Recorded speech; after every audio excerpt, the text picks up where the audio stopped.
The Locked On Podcast Network presents the College Sports Big 3 in 30. The three biggest stories in college sports. From our local experts at the Locked On Podcast Network. Bringing you the real story. Why it matters, what's next, who wins the big game, and more, all in 30 minutes. The College Sports Big 3 in 30 starts now with the biggest story in college sports.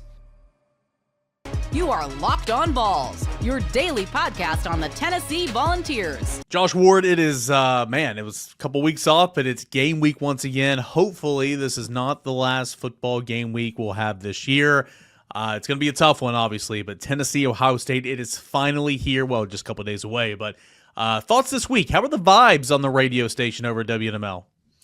They are positive. Tennessee fans are optimistic. We've been out on remote this week, and fans have stopped by and talked about the confidence they have in Tennessee's chances going up to Columbus. I think fans recognize it'll be a tough game, that Ohio State has a lot of talent, but the way Tennessee finished, the way Ohio State's final game went, and just natural fandom. This is a big opportunity. Tennessee fans are believing in what Tennessee will be able to do this weekend. When you look at, I'm just going to get the weather question out of the way because obviously I got to ask it at some point. It's not going to get above freezing. No, Tennessee does not play home games at South Beach. And, last time Barrett brought this up, last time I checked, it's pretty pleasant and pretty warm in Columbus for a good portion of the season as well. Weather, any factor, overblown. We're not talking about it enough. The coldness, do you think that's going to play a big hand in this football game? I don't think so. Maybe it affects some players, but maybe it affects players on Tennessee. Maybe it affects players on Ohio State. One thing that we brought up on the show, both teams have players who come from elsewhere. Tennessee and Ohio State both recruit outside of their territories. Ohio State recruits nationally. So they have players from California, from Florida, from the Southeast that are on that roster because that's where a lot of the best players in the country are. So maybe it will. I know that Nico's from California. I don't think he came to Knoxville with a ton of cold weather experience. So again, maybe it will. I think that's too big of a talking point for some. If you want to bring up Tennessee on the road, just in general, Tennessee on the road at night, yeah, that's a real talking point. The cold weather, I don't think that's a big deal. Individual matchups, or maybe not specifically individual, but maybe position group on position group. What are some of the bigger matchups in this game that you're going to be watching for? Well, what Tennessee's defense does up front against Ohio State. Ohio State has talent on the offensive line, but they're missing some of that talent. They're at center and on at the tackle position. On the offensive line for Ohio State, how do they protect the quarterback? Can they get the running game going? They did not against Michigan. Now, Michigan on the interior has big-time defensive line play. Mason Graham's one of the best in the country. Tennessee has a lot of talent and a lot of depth, what we've talked about all season long with what Tennessee can do. So that's the matchup I'm probably most interested in. You can go both sides of the ball. Tennessee's offensive line against Ohio State's talented defensive front because they need to protect Nico. They need to run the football. I have confidence that Dylan Sampson will be able to find success on the ground. But elsewhere, I would say what Tennessee's secondary does against this group of wide receivers that Ohio State has, they are talented. Jeremiah Smith is one of the top freshmen we've seen at really any position, but that position, he's all Big Ten to start out, close to 1,000 yards on the season, just a big-time playmaker. And they have three guys that are future NFL players, Carnell Tate, who Tennessee fans remember from recruiting, and then Ibuka, what he's able to do in his experience. That is a big matchup. Jermon McCoy, though, he is an all-SEC player himself at corner. So I'm maybe most interested in that. I think the conversation has to start up front with both lines of scrimmage. Josh Ward, Jermon McCoy hater, didn't even mention he's an All-American as well, so there's that. Yeah, well, you're right. I also didn't mention all the All-American status that you can find with Ohio State. So, look, Tennessee has a good roster and talent that can match up with Ohio State. Ohio State's more talented across the board. No NFL scout's going to come in and say, I'll take Tennessee's roster just on talent on paper with what Ohio State has. But, I mean, Jermon McCoy would be one of the first players you bring up to say, okay, I like our chances to be better than a lot of teams can be against what Ohio State has on the outside because of how big time McCoy has been this year. Yeah, just kind of poking fun there with Josh, but that kind of does remind me, I mean, you talk to a lot of people this week, and maybe just the casual fan of whoever, maybe Ohio State, Tennessee, college football, and like, oh, Tennessee, Ohio State, oh man, Ohio State sucks. You see them last time they played against Michigan? That's awful. They've also played 10 other games or 11 other games where they've been really, really good this year for the most part, right? Even in their losses, their other loss to Oregon, scored some points and all that. So I would assume that Ohio State's going to play better in this game, and what's Tennessee's counterpunch? We'll see. Yep. I look at Tennessee as well, and I like Dylan Sampson, his ability to run the football, and I think it all kind of starts up there. I like Nico's ability to play action pass. I think Tennessee is equipped to do what it does best, and that's run the football more so than what Ohio State is. And, because, of course, they get that banged-up offensive line, and then kind of going back to what you said earlier, bringing pressure up the middle, speeding that clock up for Will Howard, I think it's an opportunity for Tennessee to go and try to pick that pass off and see what happens. I think anywhere you look at it's going to be a lower scoring game, in my opinion. I don't necessarily – I could always be wrong, but I don't necessarily see a blowout one way or the other. Yeah, let's see how Will Howard responds, because he played a big role in Ohio State not winning the game against Michigan. If you go back and watch the game, Ohio State should win based on a lot of things they were able to do. I'm not a big fan of using the word should in sports with results, because if they should have, why didn't they? But the answer in part is because Will Howard's turnovers. If he doesn't turn the ball over the way that he did, Ohio State wins the game. They also missed some field goals that would have given them a better chance to win the game. But Ohio State is better than what that result was. That game has become something, it appears, mentally for Ohio State. That's also one of my big questions. How does Ohio State respond? Does Ohio State spend this 3-week stretch from the Michigan game to the Tennessee game saying, let's go prove to everybody what we really are? We're the best team in the country. Let's go show it. If that's the case, they have a lot of talent that could prove that to be true. But if there is some kind of mental hang-up that is carrying over, if Ohio State continues to make mistakes, if Will Howard turns the ball over again, and Tennessee should have all the confidence that it can force those kinds of mistakes, then Tennessee's going to have a really good chance to win this game on the road. Last thing, man, out the door, and please utilize this word I'm about to say in your answer. Tempo. Sure, you can only run tempo if you win early downs, if you move the sticks, because it means you're on the field. Tempo is not really good if you go 3 and out, If I'm Tennessee, man, I am slapping that in the face of Ohio State. Tempo. Because, again, I think Ryan Day even had the comment, earlier this week, and I completely agree with it because I've heard it before and it makes so much sense, right? You can't prepare to play a triple option team. Like in defense, you can't replicate that. You can't replicate the speed. You can say, okay, you're the gap player, you're the quarterback player, you're the dive player, all that and more, the pitch player, but you can't replicate it in practice. Ohio State cannot replicate the tempo in practice. They've seen tempo a little bit, but not like this. So if I'm Josh Heupel, Joey Halzle, Nico, I'm trying to win those early downs, and I'm trying to run tempo to kind of set the authority in this game, because that is something that Ohio State has not seen. Will it be enough to win the game? I don't know. Maybe it can help. Maybe it won't pay a difference at all. But I think that's something they haven't seen. And early on in football games back in 2021, it can hit you in the mouth a little bit. Yeah, if Tennessee's able to do that with consistency, with sustained success throughout the game, I think that really helps Tennessee's chances of winning the game. Part of that comes back to Tennessee being successful. You're right. A quick 3 and out is no good for anybody on Tennessee's football team. It could really help Ohio State. That's why also penalties have been brought up and will be over the next few days. Tennessee cannot have pre-snap penalties. Tennessee cannot get in its own way. They need, if it's a quick throw to the outside to pick up 3 or 4 yards, they need to successfully complete that and then get going. A quick incompletion, a penalty to set them back over the last 4 years. That shows that can slow down Tennessee's offense. So on the road against an Ohio State team that has speed and has talent, Tennessee needs to be efficient in what it's trying to do on early downs to get going. And if they do that and they are able to use tempo offensively, I think that will be to the Vols' advantage. Gametime has a new feature called Gametime Picks that makes getting tickets for your favorite live events even easier. Gametime Picks filters out the fluff to show you only the incredible deals on great seats, so you don't have to waste time searching through thousands of tickets.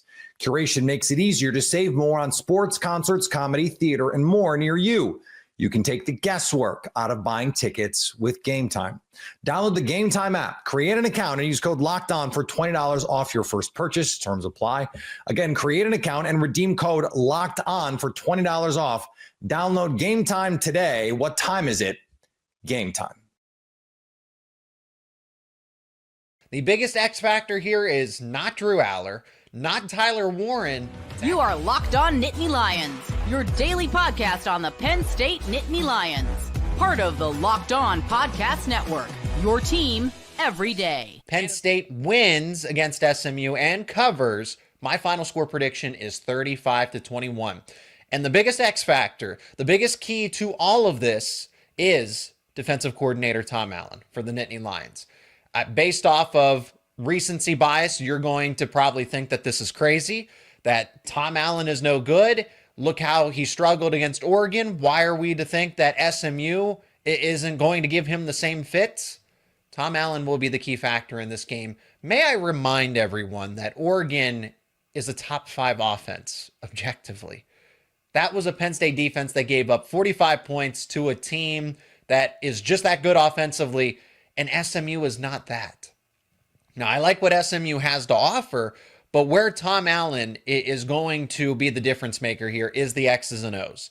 That matchup between himself and the offensive coordinator, Casey Woods, and Rhett Lashley, because he's heavily involved in the offense, it's going to go back and forth. Can SMU's offense give enough opportunities to Kevin Jennings, or can Tom Allen take those away? And I think that he can. Different blitzes, coverage schemes, disguises, anything to fluster Kevin Jennings and to take away. I feel like Kevin Jennings' biggest weakness, aside from, we'll talk about the turnovers and everything here, he has big playability, but it's the fact that he gets rid of the football as quick as possible. And if you take away that first read, and if you take away the second read too, then that's when the play starts to break down for SMU. If Tom Allen can get creative, use the Oregon game as a little extra motivation, and then the extra week to prepare for an SMU offense against, frankly, an inexperienced quarterback. This is his first year starting. Jennings is athletic as it gets. He's as athletic as it gets. Big playability, but you can fluster him and force him to make costly mistakes. But I think Tom Allen, with that additional week to prepare, also kind of just digesting how that Oregon game went, making those necessary adjustments. This will be a game, because it's difficult to get mistakes against a Dylan Gabriel. It's easier to do that against a Kevin Jennings. I'll give you some other reasons here to open up the show. Penn State can keep up and stay ahead of SMU. They can keep up with them. So SMU likes to go up tempo for anybody that does not know. It's not going to be about pure speed. I think the Mustangs are one of the fastest, most athletic teams across the board, but Penn State doesn't need to keep up with pure speed, but efficiency. Penn State is a top 10 team in yards per play offensively. So they don't need to match SMU's speed. I think it's going to be the ability to go up tempo, but also to be able to slow it down. The fact that the offense can go from 0 to 100 in a blink of an eye, to be able to slow it down and put together a 12, 14 play drive that keeps SMU's offense off of the field. You want to take them out of rhythm as much as possible.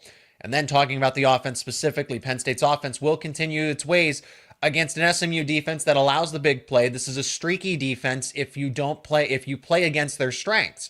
So Penn State has Andy Kotelnicki back. He is locked in. There is no more interviewing. His mind isn't elsewhere. He is totally focused on SMU. And Penn State still has Tyler Warren. I watched that game against Clemson. SMU does not handle big-time playmakers well. So Bryant Wesco, true freshman wide receiver, absolutely gashed them in the secondary. Tyler Warren's going to be able to do the same thing. Now, he will command a lot of attention, and I think he's got an interesting matchup against one of the better players defensively for SMU in Wachovia, the safety. But then, if all that attention is going to go to Tyler Warren, SMU's DBs cannot cover for very long.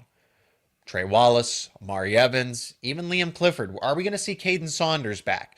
The core wide receivers, Julian Fleming in this as well, they are going to be able to win those one-on-one matchups, but you have to give Drew Aller enough time. But as I say that, the offensive line had its best performance against an elite front seven in Oregon. Great timing to have your best performance against Oregon and establish the ground game. SMU's run defense is top 3 in terms of yards per carry. That is a respectable run defense. That's an elite run defense. But Penn State's offensive line and ground game are peaking at the right time. So it's that balance. And I think Penn State will be able to give Drew Aller just enough time to be able to find those secondary options when Tyler Warman still, it would not surprise me if he gets to 100 yards and then some. He will still be a major factor in this game. You got to put a lot of attention on Tyler Warren to try and limit him. Good luck in the Heisman conversation, but somehow a second team All-America selection, whatever. For SMU though, negative side of it, SMU turns the football over at a high clip, 1.7 giveaways per game. Also penalties. Penn State's had some penalty problems, but not to the extent of SMU. SMU is second to last in penalty yardage. That's a big deal. So it's not only the fact that the offense might be able to move up and down the field, but SMU is going to help them out defensively. Anything extra that you can give to Penn State's offense is going to be huge in a playoff type of setting. Home field advantage, of course, matters. Beaver Stadium, the travel of SMU, but let's point out the cold weather. I'm not going to use this as a main talking point, but this matters. It has been 60 to 70 degrees for the past couple of weeks in Dallas, Texas. So no, there's not going to be a lot of snow. There's a chance of a snow shower, but not a snowstorm per se, but you're going to have cold temperatures. SMU is going to go from 60 to 70 sunny weather to cold, hazy, a real feel of 15 degrees. Yeah, that's a stark difference. And wind gusts to go along with it as well. Wind gusts around 15 miles an hour on average. The high for the day is 29, but that real feel is key, 15 degrees. That is going to be a major adjustment for SMU, a team that likes to play fast, likes to play up-tempo with that sense of pace, and you're not going to be able to do that as easily in that cold weather environment. Now, why does SMU make this a game? Why do I have this at 35 to 21? Penn State, I think there are going to be points in this game. It's the fact that SMU just does not go away. The speed, the tempo, they are relentless, as I pointed out in my initial preview. They don't go away. They're in every game. As long as they can get into rhythm, they can come from behind, as we saw in that ACC championship game. And how will Penn State's depth on defense handle that exhaustion? Can you keep up with the pace? Is the depth going to be able to handle that? I looked at Kevin Jennings. Look, I talk about the turnovers and the mistakes, but he is getting better. Those mistakes are being minimized over the course of the season, but you are playing better competition now. 6 turnovers against Duke. I have no idea how they won that game, but Kevin Jennings it feels like he is this all or nothing quarterback, but he can make plays with his legs. He has the arm strength. I would say accuracy is hit or miss here and there, and he can easily get flustered if you put pressure on him, and it's simple enough. Just take away his first couple of reads, and that's when SMU's offense can break down. So it's a simple solution, but easier said than done.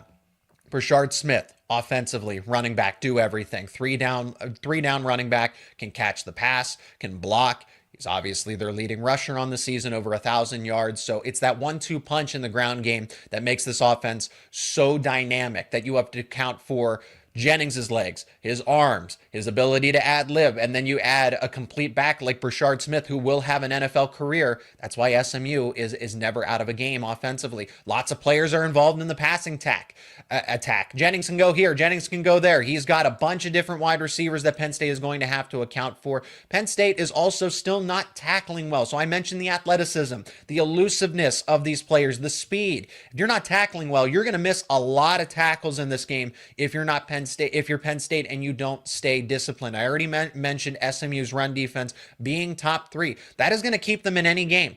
Saw that against Clemson in the ACC championship. SMU was able to just chip away because Clemson could not build some momentum, and they were leading 24-7. You would think that the ground game would eventually get going, but SMU's run defense, that front 7 or front 6 for what it's worth, because they'll make some adjustments here and there in the formation, but they do not break. They might bend, but they really don't break in that sense.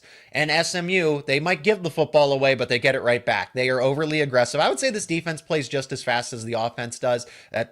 They'll turn up the pressure. They'll dial up blitzes. The ability to force turnovers is also huge for SMU. And I want to point to another player that they have, Superstar defensive lineman. We'll talk about him in key matchups as well. Elijah Roberts at defensive end. He will reset the line of scrimmage by himself, and that's a key player to watch if you're Penn State. Do you double and help out with Drew Shelton? That one-on-one matchup is going to be key. So that's why SMU can make this a ball game.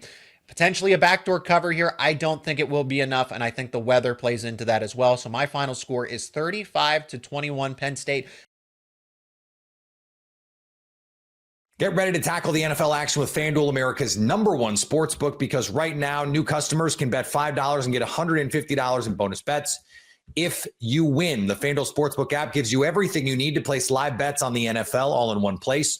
So when you get a hunch in the middle of the game, you can check out the latest stats, view live play-by-play, and so much more on the same page where you place your bets.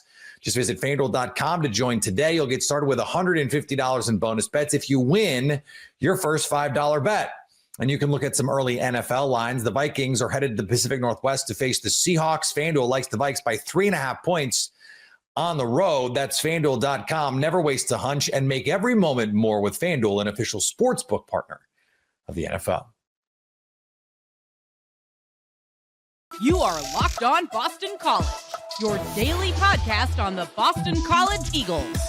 Part of the Locked On Podcast Network, your team every day. BC, it's been quiet. We'll start with that. You know, there's been a couple. You know, we have the kid Rocket from Campbell. They just had a running back from Ball State. Like a lot of names, no one really has not familiar with. And then Tuesday afternoon, it was like a bomb dropped when on 3. Credit to Peter Nankos who dropped it. Announced that Hayes Fawcett too, I believe. Although I'm not sure if he's just the graphics guy or actually has the info. I don't know. One of the two has it. Yeah. They announced that BC landed Dylan Lonergan. Now, I have warned you guys all. I've said this all along that BC is keeping everything super secret this year. They're not telling me anything unless they want me to know it. I can ask questions. I usually get ghosted. They're trying to keep everything below the social media sphere, so they're not negotiating against themselves. So I said, if you go back to last week, I had already talked about Dylan Lonergan last Wednesday before he even became a feature here, but I was surprised because the last I had heard about this was that it sounded like it was a long shot. I talked to someone in the program, and they said, he's looking around, he's checking things out, and that lined up with what I heard today, which was that he had visited UNC and Bill Belichick and the University of Georgia this week. Well, he also visited Boston College and signed with Boston College. This is huge for BC. To me, this reminds me of Phil Dracovic with Jeff Hafley a little bit. And I know people don't want to hear that, but like in terms of excitement level, let's go with excitement. Because I don't even want to open the chat and hear what you guys have to say about that. Yeah, everybody just slam their laptop shut, rip their earphones out. Everybody's checking out. Okay, so let me try Kyle McCord with Syracuse. Is that a better one? Okay, that's better. Like just a big, momentum. It's momentum because going into this, as I said, it was all FCS schools. It was, smaller pro. It didn't seem like Bill was all that interested in doing much in the portal, and now things have changed. Mitch, what is your thoughts on this? Yeah, I mean, there's not many times where BC gets a transfer from a big program like Alabama. And again, this is where the Dracovic and McCord transfers line up, is that they're transferring from a big, high-level power program to BC. BC is not in the same tier as schools like Alabama, Ohio State, and Notre Dame. I think that's fair to say. And Lonergan hasn't played much. He, I think, has 33 career snaps in 2 years at Alabama. Freshman year, he redshirted. He was behind Jalen Milroe, Ty Simpson, and then competing with Eli Holstein for the third job. And then Eli Holstein transferred out this past spring to go to Pittsburgh. So then he was competing with Jalen Milroe. Well, Jalen Milroe was the starter. Austin Mack comes in from Washington following Kalen DeBoer. And Ty Simpson is still there. This year he looks at that, figures Milroe could be coming back. If he doesn't, Ty Simpson is probably the assumed starter. And if he isn't, maybe Austin Mack, who has a longer relationship with the coaching staff, is the next guy up. So, sees a pretty big roadblock there, especially if Jalen Milroe comes back, hits the portal. And, again, this is where things for BC are impressive is if you look at this guy's offer sheet coming out of high school, in addition to Alabama, you have Ohio State, Oregon, Penn State, Ole Miss, Florida, UNC, Georgia, LSU, LSU. Florida, Georgia, Yep. Stanford, South Carolina, Arizona State, Arkansas, Auburn, 30 or 20 some schools, and a lot of them high power programs. And then there's also some of the regulars in the ACC, Virginia, Wake Forest. So, you kind of see how that lines up with where he could get into BC. And also he's a baseball recruit, has a background, I believe, as a pitcher. Yep. Not sure if he's going to do both at BC. I would assume not. But this was a guy who, reading up about his background at his school, they basically, as he played more and developed more, he got his team further and further into the Georgia State playoffs, which is obviously extremely competitive. He was playing at I think a 7A school, which I imagine is just a massive one, and getting further every year. So that's good to see that development. Again, it's hard to see what he's done on the field. I've been watching his games, 3 of them that he's played in or whatever in his career. It's backups against FCS teams in Western Kentucky, so there's not much to go on. Looking at his spring games, and you do see definitely an uptick in his play in the spring games, at least from his freshman year to his redshirt freshman year. So, yeah, I mean, again, BC doesn't usually get guys like this, so getting a name like this with this kind of pedigree is huge for this program, huge for the momentum of Bill O'Brien. And I don't know, I don't think you just mentioned it, but it goes back to Bill O'Brien's connection with Dylan Larnagin. He was the offensive coordinator. I know some folks know this, but let's repeat it just in case you didn't. He was the offensive coordinator for Alabama and his lead recruiter when he was with the Crimson Tide. So there's a connection there. A lot of times with transfer portal guys, it goes back to connections. Hafley did it a lot, right? Guys like Ryan Turner, he knew Jeff Hafley through recruiting. Cam Martinez as well. Cam Martinez, yeah. And then the positional coaches too. A lot of times positional coaches will know from recruiting or just through their circles, these guys. This is why Dylan Larnagin was such a good fit. I go back to some of the schools that were looking at him. Teams like Georgia, it seemed like to me when I heard that, I heard, I think it was on 3 again that said it earlier this week that he was going to end up in Athens to visit. I was like, I get it that you're going to be in an SEC school, but it seemed to me like if you're looking for a situation where you have a better chance to play, Boston College seemed like a better spot than the Bulldogs because, you look at BC's, their room, they have, it's Grayson James and then Jacoby Robinson, who is a big, and then Shaker Rising, who I think you saw and says, I think your thoughts is he's going to take a little while too. So you needed somebody. You need somebody to nip it at Grayson James's heels. Why is BC why do you think BC's like a good fit for him? And just from an outsider's perspective, I think that he does.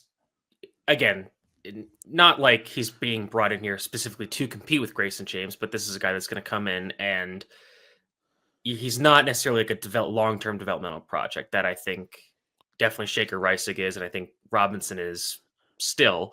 So you got a guy who at least has, again, it's very limited snaps, but has played a little bit, has worked with a lot of different coaching staffs. Honestly, he was recruited by Bill O'Brien, but then O'Brien leaves to go to the Patriots. Tommy Rees is the offensive coordinator under Nick Saban. The next year, Kalen Moore comes in with his offensive system. So he's gone through a lot of change over the last few years. Obviously, O'Brien recruited him because he thought he could run his system. And, looking at their passing games, I don't think there's a huge difference between Reese and what Kalen DeBoer wants to do and what Bill O'Brien does. There's a lot of similar, pro style concepts there. So it's not like this wild radical change of what he wants to do.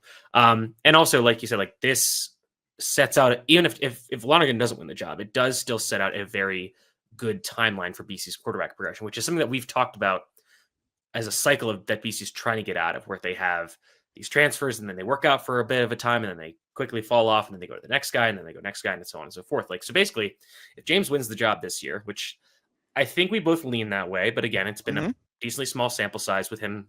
Again, and he's performed well in the last few games. He's gotten better in every game. But if he keeps the job, he's that's that rumor. Sorry, let me finish this point, then I'll get back to that. If he wins the job this year, which is most likely, he starts out this year. If Lonergan backs him up, if James gets hurt, you have a guy that at least has some familiarity with Bill O'Brien, can run the offense more efficiently than a guy like maybe Jacoby Robinson or Shaker Rice could do. Next year, you assume Lonergan's going to be the starter, but he could also theoretically battle it out with Shaker Reisig. Now, granted, I still think Shaker Reisig is a year away from being a year away, but that way you can at least have Shaker Reisig on a better developmental timeline, and you could have Lonergan ready to start in 2 years, which is very good. The other point that I wanted to bring up there's some rumors about Ryan Williams, who is the star freshman from Alabama. His transfer rumors are very fake. There's an account masquerading as him on Twitter that's putting stuff out. So, make sure you check the @ and compare that with what the person's actual Twitter is, even if they have Twitter, because some of these guys don't even actually have or use Twitter. So, Twitter also old people use now. Yeah, exactly. You got to go to Instagram for everything now. That's true. And TikTok.